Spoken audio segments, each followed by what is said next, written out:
ভয় পেতে চাইলে সাবস্ক্রাইব করুন। হাই, আমি কমল আছি তোমাদের সাথে।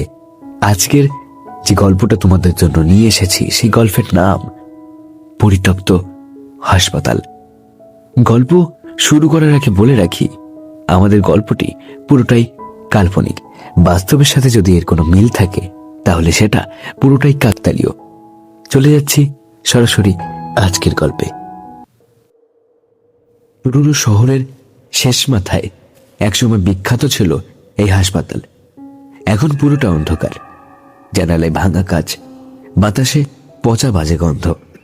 রাতের পরে সেখানে কেউ আর যায় না, কারণ নাকি ভেতরে এখনো শোনা যায় স্ট্রেচারের চাকা ঘোরার শব্দ।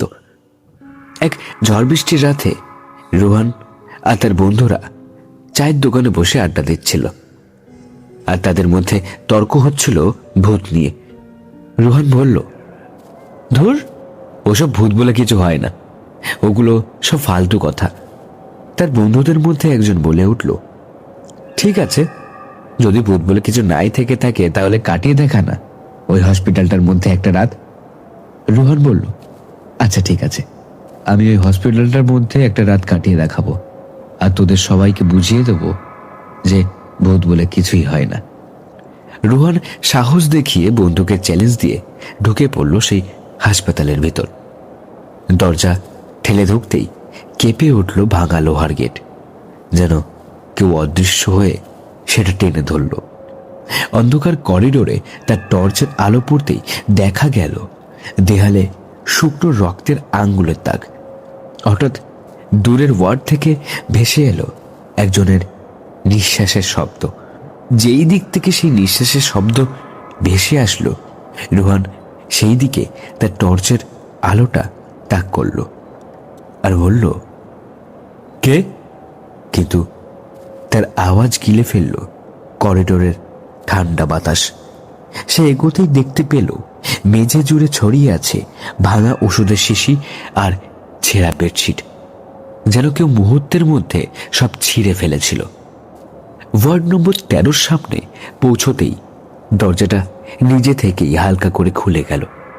দরজার ফাঁক দিয়ে ভেতর থেকে বেরিয়ে এলো পচা ওষুধ আর পুরনো লাশের গন্ধ, দম বন্ধ হয়ে যাওয়ার উপক্রম।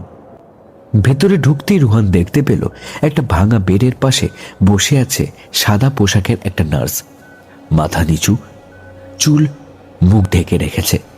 টর্চের আলো যেই তার গায়ে পড়ল, তখন হঠাৎ দেখা গেল পোশাক ভেজে উঠল তার গাঢ় রক্তে। নার্সটা আস্তে আস্তে মুখ তুলল। তার চোখ নেই, চোখের জায়গায় শুধু ফাঁকা কালো গর্ত, আর তার মুখের ঠোঁট দুটো একে অপরের সাথে সেলাই করা। রোহান পিছনে দৌড় দিতে যাবে, ঠিক তখনই নার্সটা অসহ্য গলায় বলে উঠল, রোগী মারা যায়নি, তুমি দেরি করে এসেছ। হঠাৎ পিছন থেকে আর একটা হাত তার কাঁধে ঠান্ডা বরফের মতো স্পর্শ করল। সে ঘুরে দেখল স্ট্রেচারে শোয়া একটা রোগী ধীরে ধীরে উঠে বসেছে। তার গলা থেকে কালো রঙের রক্ত গড়িয়ে পড়ছে।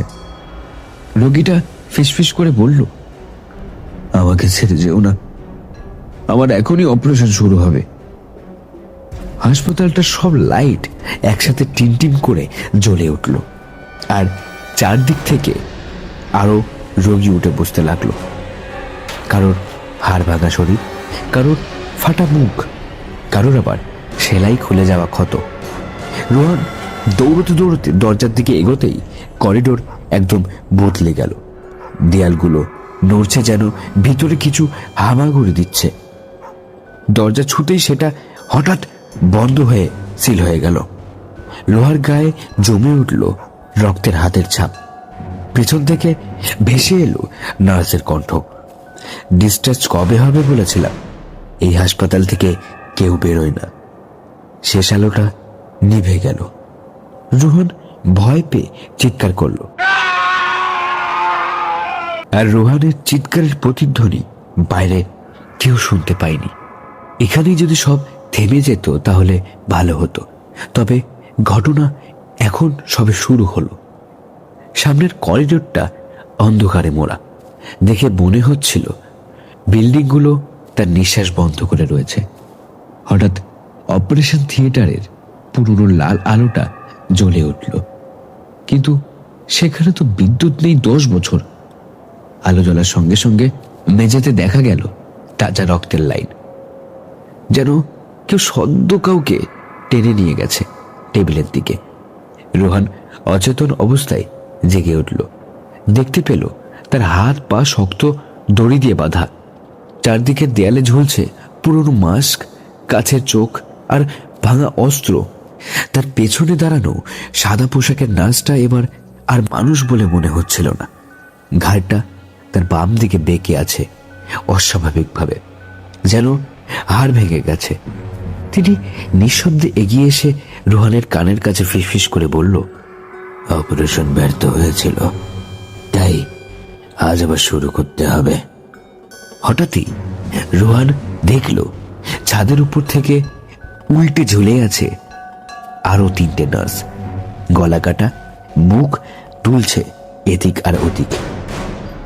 ওদের চোখ নেই, শুধু অন্ধকার করত, আর তাদের ঝুলন্ত দেহ থেকে পড়ছে কালচে তরল রক্ত। অপারেশন থিয়েটারের বাতাস ঠান্ডা হয়ে বরফের মতো জমে উঠতে লাগলো, যেন মৃত্যু নিঃশ্বাস ছুঁয়ে যাচ্ছে। রোহন দেখল তার পেটের কাছে হালকা সেলাইয়ের দাগ, কিন্তু রোহনের ভালো করে মনে আছে তার সাথে কখন অ্যাক্সিডেন্ট হয়নি।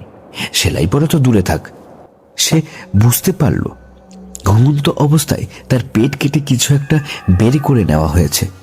হঠাৎ স্ট্রেচারের নিচ থেকে কেউ গড়িয়ে বেরিয়ে এলো।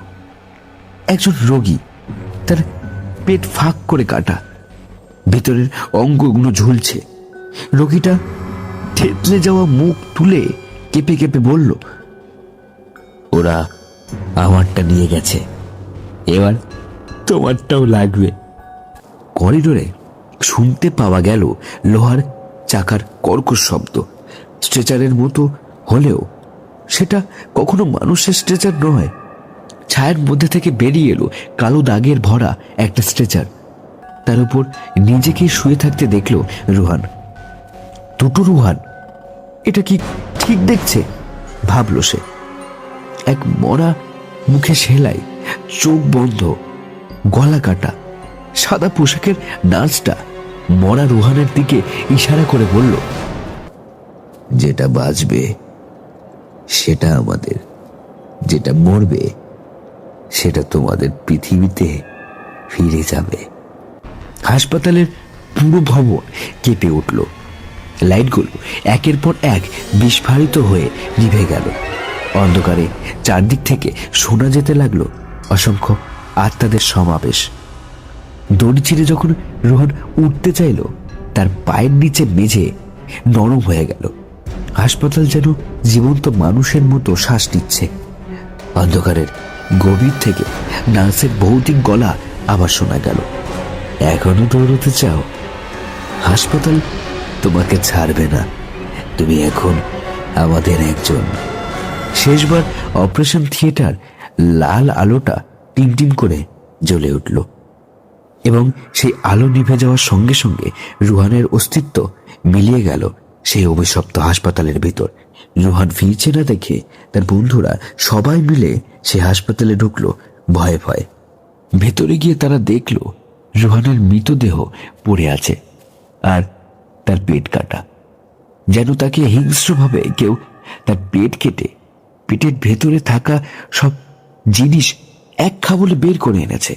এরপর থেকে সেই হাসপাতালে দিনের বেলাও ধারে কাছে যেতে সবাই ভয় কাঁপে।